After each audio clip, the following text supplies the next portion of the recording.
आज हम स्टार्ट करने वाले हैं ट्रिग्नोमेट्री का चैप्टर।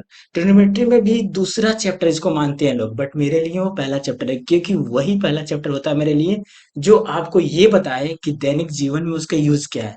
तो हम हाइट एंड डिस्टेंस से यूज स्टार्ट कर रहे हैं, और इस चैप्टर में हम हर वो बेसिक चीजें बात करेंगे पहले स्टार्टिंग में। आफ्टर एट ऑल जब आपकी बेसिक चीजें क्लियर हो जाएंगी, उसके बाद आपको ले चलेंगे क्वेश्चन आंसर, बोर्ड में कैसे क्वेश्चन आते हैं। उसके बाद हम क्वेश्चन आंसर पर बात करेंगे। तो इस चैप्टर ट्रिग्नोमेट्री चैप्टर का नाम है, बट हम सेकेंड पार्ट से स्टार्ट करेंगे जिसको हाइट एंड डिस्टेंस नाम से कई लोग जानते हैं। कुछ लोग बोलते हैं यूज ऑफ ट्रिग्नोमेट्री, कुछ लोग बोलते हैं हाइट एंड डिस्टेंस, जो आप इसका नाम ले लो। इसी चैप्टर को हम स्टार्ट करेंगे, पढ़ेंगे पहले पार्ट में, फर्स्ट में वही जैसे बताया था मैं। सबसे पहले पार्ट में हम लोग बेसिक बातें करेंगे, पार्ट सेकंड में आपको बोर्ड में आएगा क्वेश्चन आंसर होंगे। ओके, ठीक है। हाँ बच्चों, तो आइए हम लोग स्टार्ट करते हैं ट्रिग्नोमेट्री। इंट्रोडक्शन नहीं, इंट्रोडक्शन तो ठीक है, इंट्रोडक्शन पहला चैप्टर माना जाता है, बट हम पढ़ेंगे हाइट एंड डिस्टेंस, और जो चैप्टर ट्रिग्नोमेट्री का ही पार्ट होता है, लेकिन वो दूसरे चैप्टर में आता है सीबीएसई में। चाहे यूपी बोर्ड में भी दूसरे में आता है, लेकिन उसको हम स्टार्टिंग से उसी से पढ़ेंगे, क्योंकि एक्चुअल में मैथ को पढ़ना है तो सबसे पहले उसका यूज समझना होगा। और ट्रिग्नोमेट्री का यूज जो है वो हाइट एंड डिस्टेंस वाले इस चैप्टर में क्लियरली पता चलता है कि कैसे हाइट को मेजर करना है, कैसे बेस को मेजर करना है, अगर आपको एंगल पता हो तो। तो हम लोग दूसरा चैप्टर से स्टार्ट करेंगे, उसको बेस मानेंगे, फिर उसके सेकंड चैप्टर चलेंगे। तो हमारे पास पहला चैप्टर जो है यहाँ से ट्रिग्नोमेट्री का स्टार्ट हुआ, उसको हाइट एंड डिस्टेंस कुछ नाम से जानते हैं, कुछ लोग उसको यूज ऑफ ट्रिग्नोमेट्री या फिर अलग अलग नामों से इसको जाना जाता है। ठीक है, तो इस चैप्टर को हम स्टार्ट करते हैं। तो इस चैप्टर को स्टार्ट करने से पहले हम इसका यूज बताते हैं। सबसे पहले देखो, जो भी बातें करेंगे पहले यूज का ही बातें करेंगे। तो यूज ये है कि आपके पास सपोज करो, आप लोग देखते होंगे कि बहुत सारी चीजें होती हैं, बहुत सारी ऊंचाई होती है, जैसे पहाड़ वगैरह, बड़े बड़े ऊंचे ऊंचे पहाड़ होते हैं, बड़ी बड़ी बिल्डिंग्स होती हैं। कभी सोचे हो आप उनकी हाइट वगैरह कैसे मेजर करते हैं? कभी भी आप इस चीज का मतलब अनुमान भी नहीं लगाए होंगे कि इतनी ऊंची ऊंची बिल्डिंग्स, इतनी ऊंची ऊंची हाइट वाली पहाड़ कैसे मेजरमेंट होंगे। हाँ, कुछ लोग सोच रहे होंगे कि यार सर, क्या करते हैं, हेलीकॉप्टर वगैरह लेते हैं, ऊपर से वहां पे एक बंदा खड़ा हो गया और नीचे से कोई पकड़ लेगा, हाइट मेजर कर लेगा। इतना फीता भी, इतना लंबा फीता भी तो होना चाहिए। ऐसे कोई मेजरमेंट नहीं होती है। इस चीज को मेजरमेंट करने के लिए ही ये चैप्टर बना ट्रिग्नोमेट्री। अब कैसे हम पता करेंगे, चलो एक एग्जांपल लेते हैं। सपोज करो एक बिल्डिंग है आपके पास, ठीक है। सपोज करो आपके पास एक बिल्डिंग है, ठीक है, एक लंबी सी बिल्डिंग है, उसकी हाइट को मेजरमेंट करना है, ठीक है। तो हम लोग क्या करेंगे, उस हाइट को मेजरमेंट करने के लिए हम लोग नीचे वाली जो चीजें, जो नीचे की चीज जो दिखाई दे रही है उसको तो मेजर कर सकते हैं। ऑब्वियस सी बात है, यहाँ फीता रखे और यहाँ से यहाँ तक लेके आए, आफ्टर एट ऑल आप मेजरमेंट उसका कर सकते हैं। उसके बाद अगर आप नीचे से जो देखोगे और उस टॉप वाली बिल्डिंग के सबसे ऊपर वाले हिस्से को डिनोट करोगे, देखोगे अपने आंख से, तो उससे आप एंगल भी मेजरमेंट करते हो। बहुत सारे डिवाइस भी आते हैं जिससे आप एंगल वगैरह मेजरमेंट कर सकते हो बहुत आसानी से। तो इससे क्या कर सकते हैं हम लोग, एंगल उसका मेजरमेंट कर सकते हैं। अगर आपको बेस पता, बेस मीन्स आधार, बेस मीन्स नीचे, नीचे का पोजीशन अगर आपको पता है, और आफ्टर एट ऑल ये एंगल पता है, नीचे का एंगल, तो आप उसकी हाइट कितनी है बता सकते हो। यही कमाल की चीज है, और इस चैप्टर में यही पढ़ना है। हाइट ही नहीं, बहुत सारी चीजें बता सकते हो। आप हाइट बता सकते हो, ये जो चीज लंबी सी लाइन दिख रही है इसको ही बता सकते हो, आप दोनों चीज एक साथ बता सकते हो आप। तो यही चीज इस चैप्टर में पढ़ना है। और कैसे बता सकते हैं, इसी चैप्टर को हम स्टार्ट करते हैं। तो चलिए इस चैप्टर को स्टार्ट करते हैं। सबसे पहले इस चीज को जानने से पहले हमें कुछ कुछ बेसिक चीजें जानना पड़ेगा, तभी हम उसको मेजरमेंट कर सकेंगे। तो क्या क्या बेसिक चीजें हमें जाननी पड़ेंगी? सबसे पहले तो आपको ये जानना पड़ेगा कि ट्रायंगल, ट्रायंगल में तीन साइड होती हैं, और हम ट्रिग्नोमेट्री जो चैप्टर है हमेशा 90 डिग्री वाले एंगल पे ही केवल फॉलो हो सकता है, अदरवाइज किसी और एंगल पे नहीं। एक एंगल तो मिनिमम आपका 90 डिग्री होना चाहिए, तभी इस चीज को फॉलो कर सकते हो, अन्यथा नहीं फॉलो कर सकते हो। तो अपने आप कुछ बेसिक चीजें जानते हैं, सब लोग जानते होंगे, बट कुछ लोग नहीं जानते, उसको देख लें जल्दी जल्दी से। तो नीचे को हम लोग बोलते हैं बेस, ऊपर को बोलते हैं हम लोग परपेंडिकुलर, और जो आपका ये सबसे लंबी लाइन है उसको बोलते हैं hypotenuse. Correct, hypotenuse, base, perpendicular. अब ये भी कंफर्म नहीं होता है, ये नहीं फिक्स होता है कि ये नीचे वाला बेस है। अगर आप एंगल ये जानते हो, ये वाला ले रहे हो थीटा, तो इसके सामने वाला एंगल परपेंडिकुलर होगा। अगर आपका एंगल ऊपर वाला है तो उसके सामने वाला होगा परपेंडिकुलर। मीन्स अगर आप एंगल ये लेते हो तो इसके सामने वाला होगा परपेंडिकुलर, और इसके बाद जो बचा हुआ हो, तो सबसे लंबी तो हाइपोटेनस तो होगा ही, उसका जो बचा वाला पार्ट होगा बेस होगा। सपोज दैट कोई बच्चा ऊपर वाला एंगल लेता है, तो आपको उसके सामने वाला क्या हो जाएगा, परपेंडिकुलर, और उसके बगल वाला क्या हो जाएगा, बेस। जो बचा है वो तो हाइपोटेनस होता है। क्योंकि हाइपोटेनस को क्या करता है, अगर हम देखा जाए तो हाइपोटेनस सबसे लंबी लाइन होती है। समझ में आ रही बात? क्योंकि हाइपोटेनस ही होता है जो सबसे लंबी लाइन होती है, उसको आप बाप बोल सकते हो, और बाकी दोनों छोटे छोटे जो है उनको बेटे बोल सकते हो। एक बहुत फेमस सूत्र भी, मतलब फॉर्मूला पढ़े ही होंगे आप लोग, बहुत फेमस फॉर्मूला है जिसको बोलते हैं पाइथागोरस थ्योरम। उसमें क्या होता है, बेस स्क्वायर, ठीक है, किसी भी चीज का अगर आपको ये बेस है और परपेंडिकुलर या हाइपोटेनस है, तो फॉर्मूला क्या होता है, hypotenuse square equal to base square plus perpendicular square.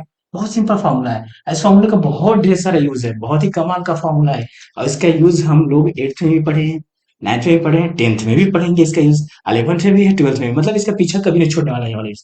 बहुत इजी फॉर्मूला, लेकिन बहुत लोग भूल जाते हैं। इसका प्रैक्टिस अच्छे से कर लो आप लोग, मीन्स बहुत आसान है।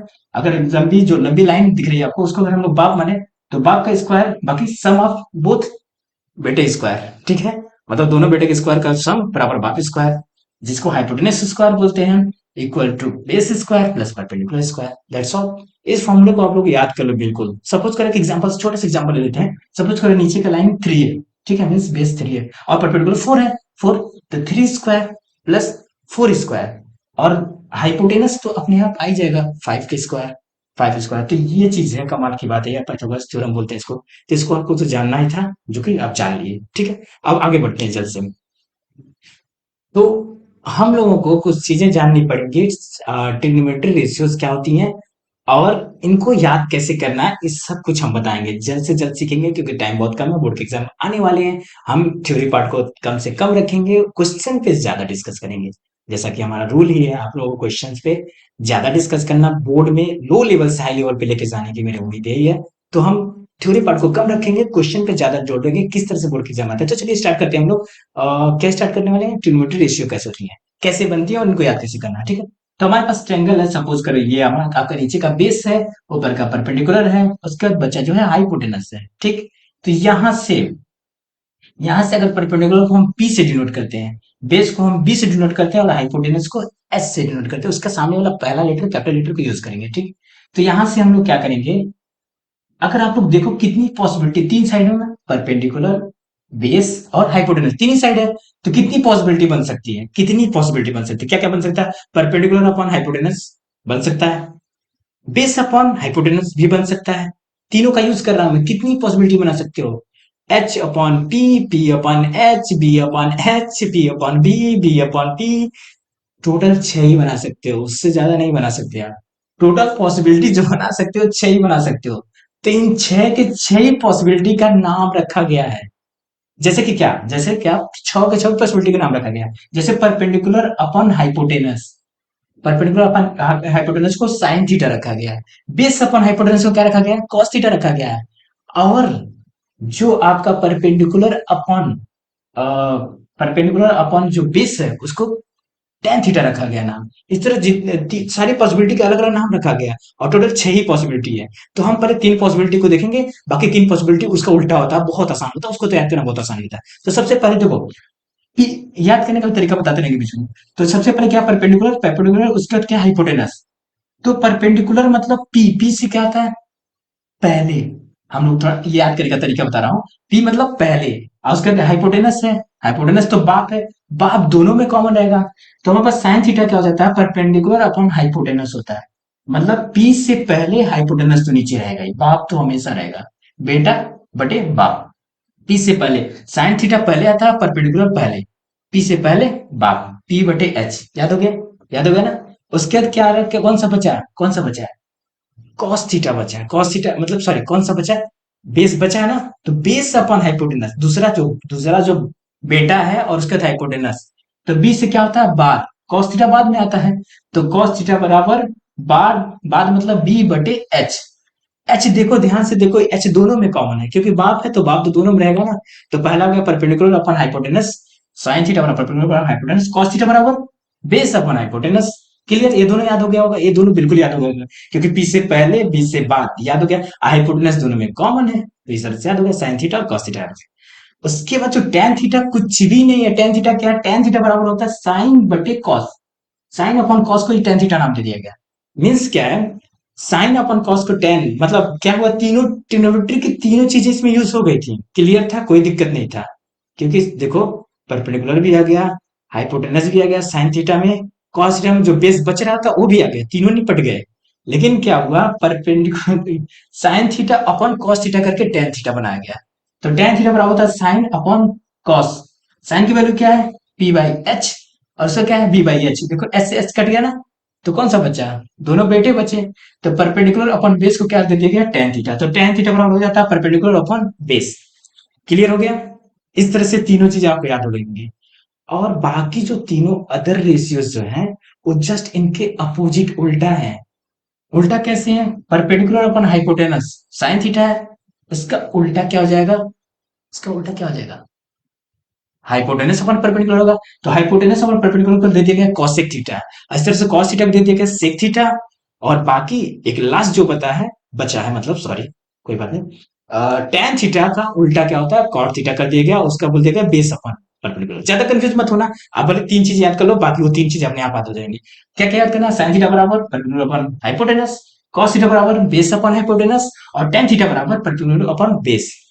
याद करने का तरीका भी बता दिया, पी से पहले बी से बाद। अब बाकी जो बच्चे दोनों बेटे हैं उनको अपान कर देना, कुछ भी नहीं है। That's all. अब हम कुछ एग्जांपल लेंगे, कुछ खेल खेलेंगे, ट्रिग्नोमेट्री रेशियो वाली चीजें। उसका मुझे खेल खेलना पड़ेगा। सबसे पहले आपको क्लियर करना पड़ेगा कि आई कहाँ से चीजें, कि जैसे आप लोग बहुत लोग सुनते होंगे, और बहुत लोग आप इस समय तो सवाल लगाते हुए भी देख देख रहे होंगे कि कुछ लोग सवाल लगा रहे होंगे, साइन 30 डिग्री का मान, साइन 60 डिग्री का मान, साइन 45 डिग्री का वैल्यू, साइन 90 डिग्री की वैल्यू, बहुत सारी चीजें सब सुन रहे होंगे आप लोग, और कंफ्यूज हो रहे होंगे कैसे क्वेश्चन सर सारे सॉल्व कर रहे हैं, साइन 30 डिग्री वैल्यू 1/2 होता है, इसकी वैल्यू 1/2 है, इसके मुंह से सुनने उसके मुंह से सुनने, ये क्या ही चल रहा समझ में नहीं आ रहा होगा। तो आज हम इस चीज को क्लियर करते हैं आपको कि क्या चीज है, कहाँ से आई है, फिर हम देख चलेंगे, आपको याद कराएंगे।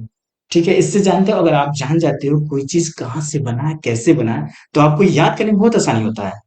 ये तो आप बहुत अच्छे जानते हो, माइंड जो कैपेसिटी होती है वो ऐसी चीजों को कैप्चर करता है। अगर आप उसको प्रूफ बता दिए ना कि कहाँ से आया, तो आपके माइंड उस चीज को बहुत जल्दी अडॉप्ट कर लेता है और उसको लर्न कर लेता है। तो इसीलिए हम उससे पहले जानना पड़ेगा कि ये चीज आया कहाँ से, कैसे बना। ठीक है, तो स्टार्ट करते हैं बनाएंगे हम। सबसे पहले एक ट्रायंगल बनाते हैं जिसका परपेंडिकुलर रखते हैं 1 सेंटीमीटर और हाइपोटेनस रखते हैं 2 centimetre. After that all base कितना हो जाएगा, √3 सेंटीमीटर। तो एक बनाते हैं 1 सेंटीमीटर परपेंडिकुलर रखते हैं और इसका हाइपोटेनस रखते हैं 2 सेंटीमीटर। ठीक है, और हमारे पास एंगल तो थीटा रहेगा ही। उसके बाद एक और ट्रायंगल बनाते हैं हम लोग जिसको क्या करते हैं, हाइपोटेनस रख देते हैं 4 सेंटीमीटर और परपेंडिकुलर रख देते हैं 2 सेंटीमीटर। ठीक है, तो यहाँ पे अगर 4 सेंटीमीटर है तो 4 सेंटीमीटर, उसका 2 सेंटीमीटर है, तो यहाँ पे √12 सेंटीमीटर हो जाएगा। इसको भी ऊपर साइड कर देते हैं। अब एक और ट्रायंगल बनाते हैं जिसका हाइपोटेनस रखते हैं 8 सेंटीमीटर और परपेंडिकुलर रखते हैं 4 सेंटीमीटर। तो इसका कितना हो जाएगा, √48 हो जाएगा। बेस बेस जो हो जाएगा, इसको भी साइड कर देते हैं। अब तीनों ट्रायंगल में कमाल की चीज नोटिस करोगे आप, तीनों ट्रायंगल का अगर आप साइन थीटा निकालोगे, तीनों ट्रायंगल का साइन थीटा होगा परपेंडिकुलर अपॉन हाइपोटेनस, और तीनों ट्रायंगल का साइन थीटा 1/2 होगा। जैसे कि देख लो, सबसे पहला केस में तो 1/2 सीधे दिख रहा, दूसरा केस में 4/8, 4 बाई सॉरी दूसरा केस में 2/4 है, वो भी 1/2 है, तीसरा केस में 4/8, वो भी 1/2 है। तो इस तरह से तीनों ट्रायंगल, एक भले ही छोटा दिख रहा हो, एक उससे बड़ा दिख रहा है, एक उससे भी बड़ा दिख रहा है, लेकिन तीनों ट्रायंगल का जो परपेंडिकुलर अपॉन हाइपोटेनस सारा 1/2 ही आ रहा है। इससे हम लोग कंफर्म, और एंगल पता है कितना है, अगर आप एंगल मेजरमेंट करोगे इस चीज का, तो तीनों ट्रायंगल का एंगल जो आएगा 30 डिग्री ही आएगा। और तीनों भले ही वो छोटा है, वो उससे बड़ा है, वो उससे बड़ा है, लेकिन तीनों का एंगल 30 डिग्री ही आएगा। और अगर हम परपेंडिकुलर अपॉन हाइपोटेनस करते हैं तो 1/2 ही आएगा। इस तरह से हम लोग साइन 30 डिग्री का वैल्यू 1/2 यूज करते हैं।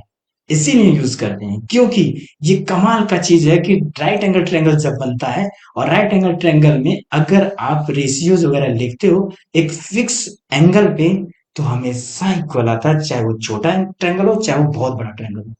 इसी वजह से सारे वैल्यूज धीरे धीरे बनाए गए। साइन 30 डिग्री बनाया गया, साइन 60 डिग्री बनाया गया, साइन 45 डिग्री बनाया गया।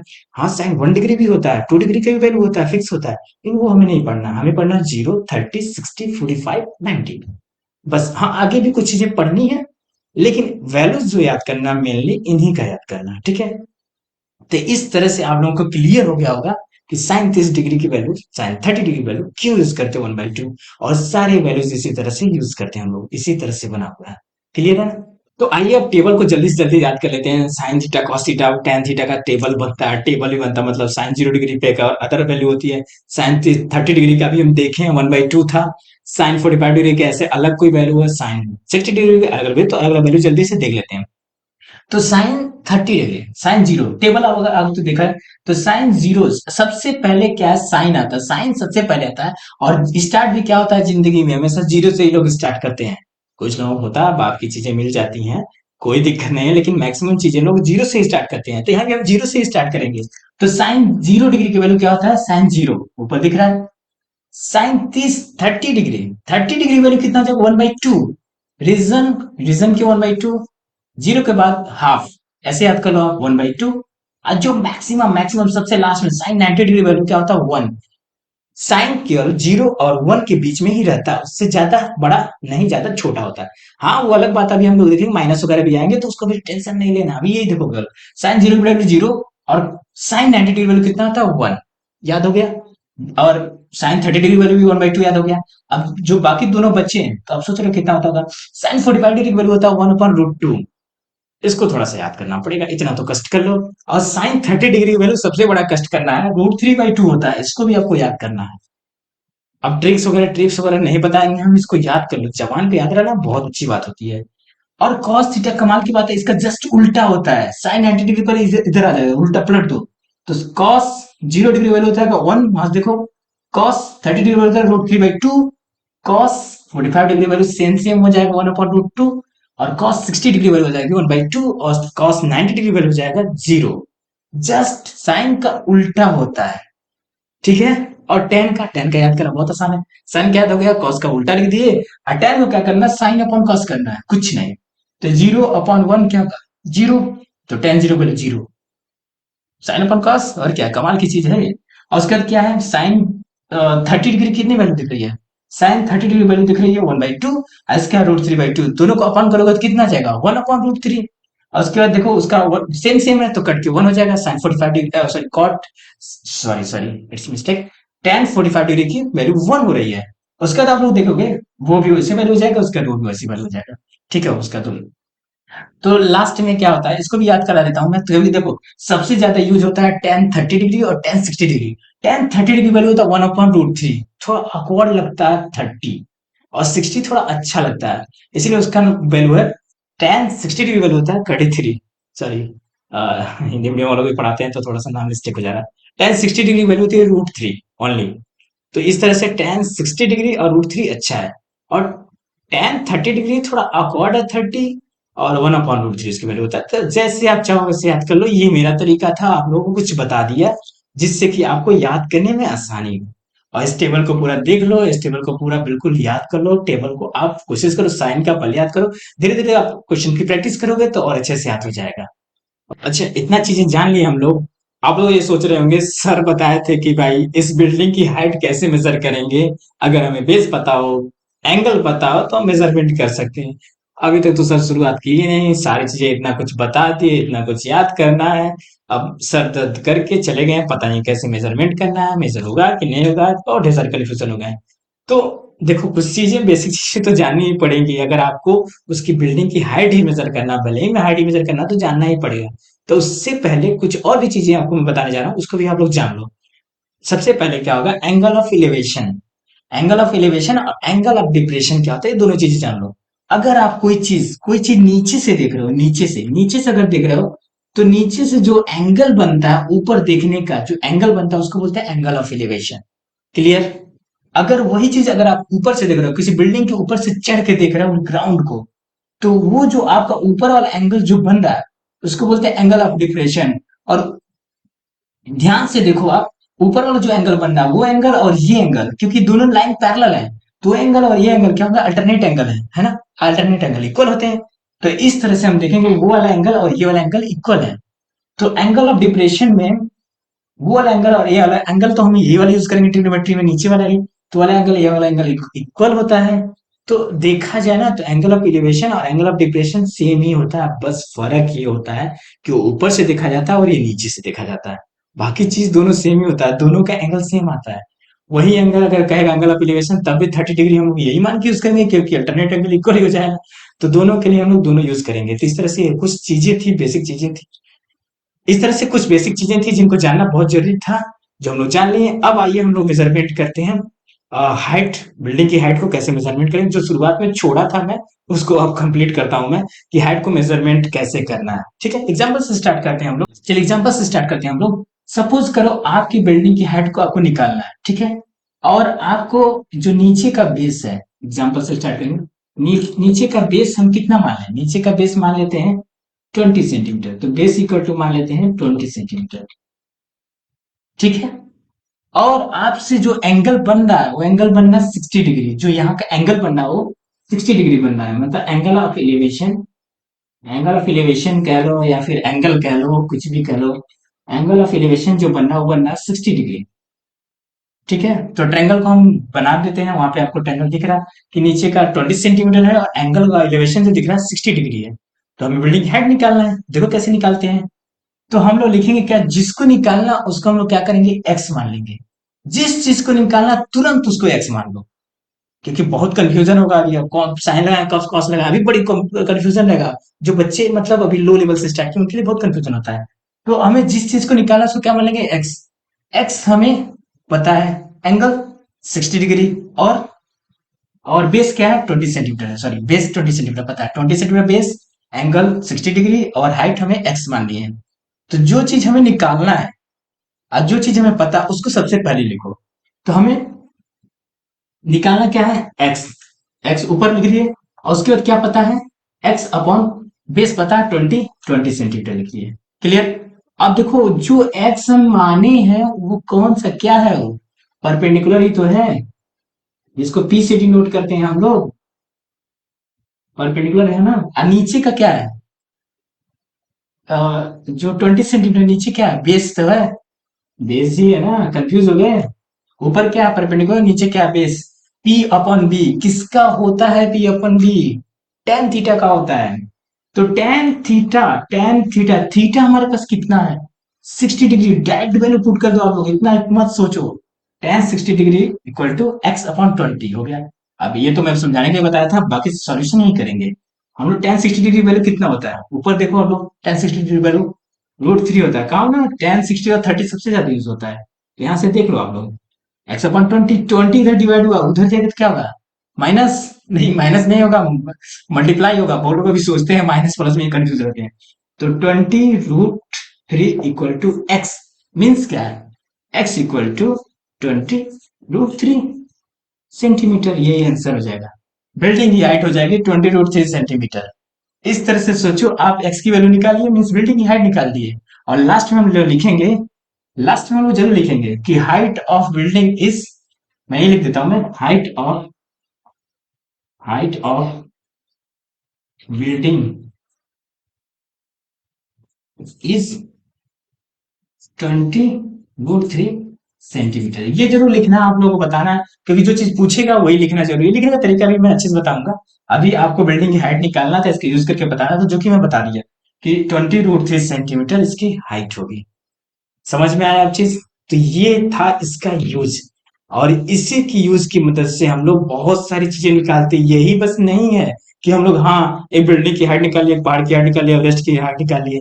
अभी आप आगे जानोगे कि एस्ट्रोनॉमिकल भी यूनिट्स में, एस्ट्रोनॉमिकल ही नहीं, बहुत सारे अंतरिक्ष वाली जो बातें होती हैं, स्पेस में बातें होती हैं, उसकी हाइट वगैरह, उसकी लेंथ वगैरह में भी ट्रिग्नोमेट्री यूज होता है, बहुत तगड़े लेवल पे यूज होता है। जब आप लोग आगे की स्टडी करोगे, बीटेक वगैरह करोगे या फिर कोई और स्टडी करोगे, तो जानोगे कि इसका यूज कहाँ तक है।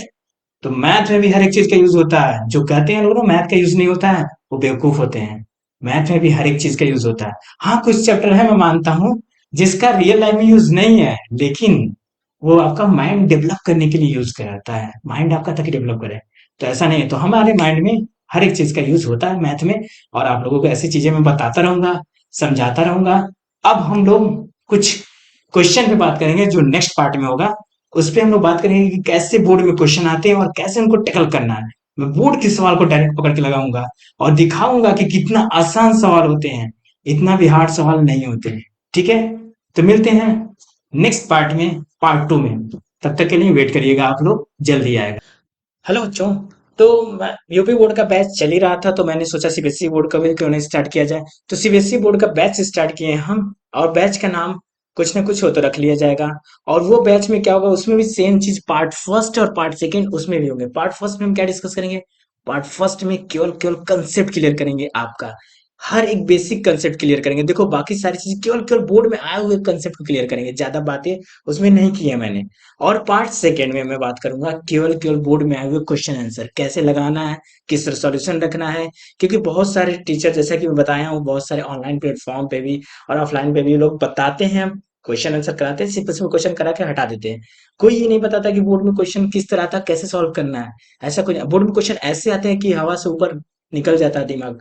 तो हम इस मतलब ये वाला जो बैच स्टार्ट करें सीबीएसई के लिए, इसमें हम बोर्ड में क्वेश्चन पार्ट सेकेंड में बात करेंगे और कंसेप्ट क्लियर करेंगे पार्ट फर्स्ट में। तो हमारे साथ बने रहिए, और इस तरह से हम सीबीएसई बोर्ड को भी लेके साथ साथ चलेंगे। जैसे यूपी बोर्ड का डालेंगे, वैसे ही सीबीएसई बोर्ड का डालेंगे, दोनों को एक साथ एक समय में नहीं, कभी कभी 3 दिन 2 दिन गैप कर करके हम इस चीज को, वीडियोस को डालते रहेंगे। क्लियर है? तो हमारे साथ ये बन रहिए और वीडियो को देखते रहिए, और कोशिश करिए क्लास 10th वालों को शेयर करिए, क्योंकि क्लास 10th वालों तक अप्रोच बढ़ेगी तो काफी फायदा भी होगा। क्लियर है?